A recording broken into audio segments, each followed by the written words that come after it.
Halo semuanya, selamat datang di obrolan tak terduga. Kali ini kita akan ngebahas sesuatu hal yang akhir-akhir ini sering banget dibahas di media sosial manapun. Tentang rupiah, IMF, krisis, dan tentang kenapa sebagian orang mulai membandingkan keadaan sekarang dengan tahun 1998. Bahkan muncul video-video dengan narasi seperti tolak IMF, rupiah anjlok, atau sejarah terulang lagi. Dan jujur, kalau lihat dari komentar-komentarnya, saat ini orang-orang mulai terbagi menjadi dua kubu. Satu kubu mulai merasa takut, dan kubu lainnya berkomentar, "Lah, tapi gue bisa aja tuh, hidup masih aman-aman aja, media aja kali yang lebay." Nah, pertanyaannya sebenarnya apa yang sedang terjadi? Apakah Indonesia benar-benar sedang menuju krisis? Atau kita cuma terlalu panik? Belakangan muncul banyak pembahasan tentang penolakan pinjaman IMF, rupiah yang melemah, dan perbandingan dengan era Soeharto 1998. Lalu muncul narasi dulu Soeharto menolak syarat IMF. Sekarang Indonesia juga menolak bantuan IMF. Lalu akhirnya rupiah melemah. Dan sekarang banyak orang yang mulai menghubung-hubungkan semuanya. Tapi kita harus hati-hati.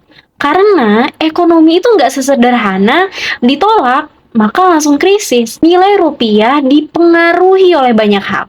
Kondisi global, suku bunga Amerika, perang, investor asing, hutang, kepercayaan pasar, dan stabilitas politik. Jadi benar, rupiah melemah itu adalah hal yang serius. Tapi bukan berarti Indonesia besok langsung jadi 1998. Tapi di sisi lain, kenapa banyak orang yang tetap khawatir ya?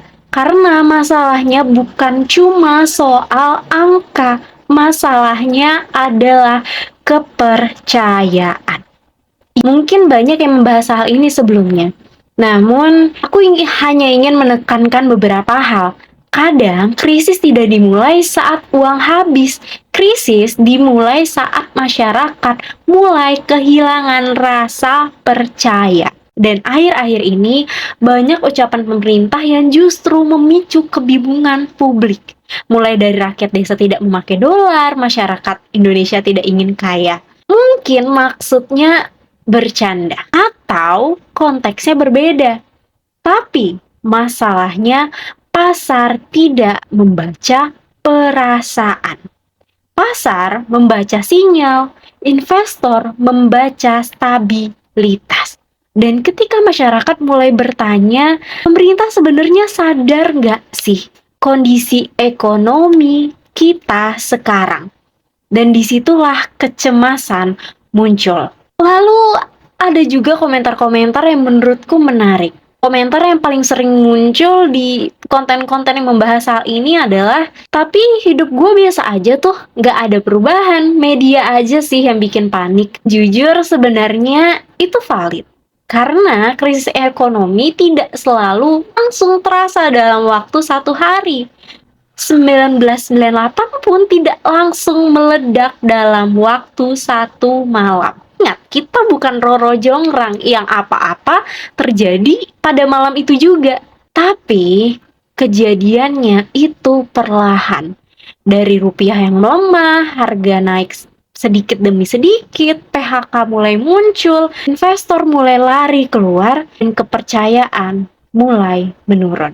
Krisis itu seperti retakan kecil di sebuah bendungan. Awalnya mungkin terlihat aman, sampai akhirnya bendungan itu jebol. Dan yang perlu dipahami, kalau hari ini kita belum merasakan dampaknya, bukan berarti dampaknya tidak sedang dibentuk. Karena ekonomi bekerja dengan perlahan. Dan ada satu hal lagi yang membuat situasi ini terasa membingungkan. Pemerintah sering mengatakan konsumsi masyarakat masih kuat, dan memang secara data pengeluaran masyarakat masih bergerak. Tapi masalahnya, konsumsi naik belum tentu berarti masyarakat masih sejahtera. Karena kalau harga makin naik, transportasi naik, tagihan naik, orang tetap akan ngeluarin uang, tapi lebih banyak. Bukan karena lebih kaya, tapi karena hidup makin mahal. Ini kenapa banyak orang yang merasa katanya ekonomi baik-baik saja, kok hidup makin berat ya?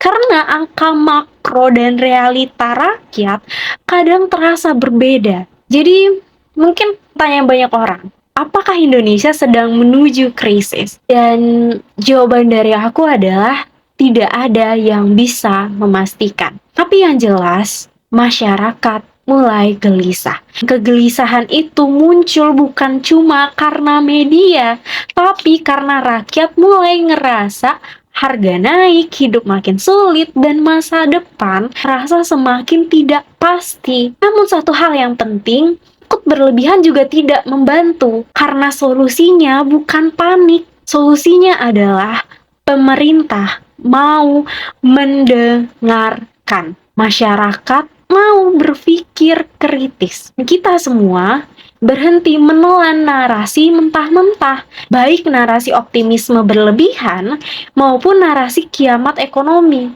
Karena negara tidak runtuh dalam waktu 1 hari, tapi negara juga tidak membaik kalau semua orang berpura-pura semuanya baik-baik saja.